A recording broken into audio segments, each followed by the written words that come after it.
నా పేరు సుష్మా. జకరయ్య నగర్ నుంచి మేమొస్తుంటాము. నాకు దేవుడు చేసిన అద్భుతాన్ని ఈరోజు చెప్పాలని నేను ఆశపడుతున్నాను. లాస్ట్ ఇయర్ నేను చాలా బాధపడ్డాను. ఎట్లా అంటే కళ్ళు తిరుగుతున్నట్లు అట్లా ఉండేది. అంటే కంటి ముందు ఏం కనిపించేది కాదు. ఇప్పుడు ఒక వస్తువు ఒక చోటుందంటే నేను అక్కడ చేయి పెట్టకుండా దాన్ని తీసుకోవాలంటే నేను దానికే పెడుతున్నాను అనుకుంటా గానీ అది పక్కనుంటది. నేను చెయ్యి వేరే దగ్గర పెడతాను. అంతగా అంటే ఎట్లా బీపీ గూడా ఎక్కువైనప్పుడు అది అంతగా ఉన్నప్పుడు నా కాలు గూడా నేను వేయలేకపోయేదాన్ని. కాలు ఒక చోట వేయాలంటే ఆ కాలు అటెళ్ళిపోయేదనమాట. ఒకరోజైతే అసలు నైట్ టైము ఒక 1 అవరు నేను అన్‌కాన్షియస్ అయిపోయాననమాట. ఏం చేసింది గూడా నాకు తెలియలేదు. అంటే నేను ఏం చేశానంటే దాంట్లో మా హస్బెండు చూసి చెప్పారు. నేను యూరిన్ పాస్ చేశానంట. అంటే ఒక రకంగా ఫిట్స్ లాగొచ్చి నాలుక గట్టిగా ఇట్లా పట్టేసుకున్న అట్లే ఉన్నానంట ఎంతసేపటి నుంచి గూడా.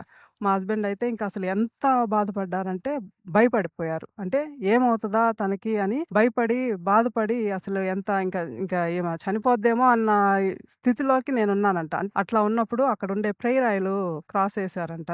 ఏసినప్పుడు అప్పుడు కొద్దిగా నాకు తెలివొచ్చి చూసి ఏందిక్కడ తడిగా ఉంది అని లేసి అడుగుతుంటే అప్పుడు మా హస్బెండ్ జెప్తే నేనసలు ఎంత భయమేసిందో, ఎంత బాధపడానో, టైంలో నేనింకా చనిపోయే ఉండేదాన్నేమో. కానీ దేవుని కృపలో బతికాను. తర్వాత మేము హాస్పిటల్‌కెళ్ళాము. హాస్పిటల్‌కెళ్ళి చూపించుకోవటానికి ఎళ్ళినప్పుడు ఆయన ఎంఆర్ఐ స్కాన్ రాశారు. ఆ స్కాన్ తీపిచ్చుకొనొచ్చిన తర్వాత ఆ డాక్టర్ ఏమన్నారంటే, "తలలో ఒక చిన్న చిన్న గడ్డల్లాగున్నాయమ్మా. అవి ఏంటి అనేది తెలియటం లేదు. దేని వలన అది ఎట్లా ఫార్మ్ అవుతదో తెలియటం లేదు. దానికి ఇంకో స్కాన్ ఉంటది. అది ఇక్కడ గాదు. హైదరాబాద్‌లో మీరు తీపిచ్చుకొని రావాలి.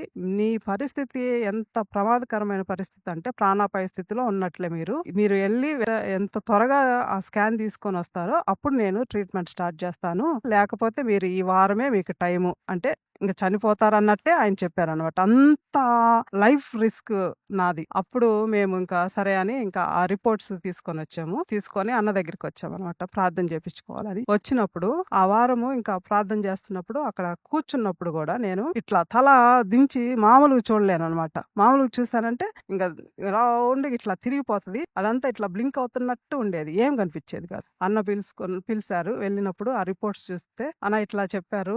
అక్కడికి పోయి తీసుకొని రావాలంట ఆ రిపోర్ట్స్" అని చెప్పినప్పుడు, "అంత దూరం గూడా ఏమి అవసరం లేదు" అని ప్రార్థన చేశారు. మళ్ళీ వారం రమ్మని జెప్పారు. ఆ 2 వారాలు ప్రార్థన చేశారు అన్న నాకు. ఆ ప్రార్థన చేసిన తర్వాత నాకెంత రిలీఫ్ ఇచ్చారంటే, ఇప్పటి వరకు గూడా మళ్ళీ ఆ సింప్టమ్స్ నేనిప్పటి వరకు నా లైఫ్‌లో నేను చూడలేదు. సంపూర్ణ స్వస్థత నేను పొందుకున్నాను. ప్రార్థన చేసిన స్మైల్స్ అన్నకి దేవుని నామమున వందనాలు తెలియజేసుకుంటున్నాను.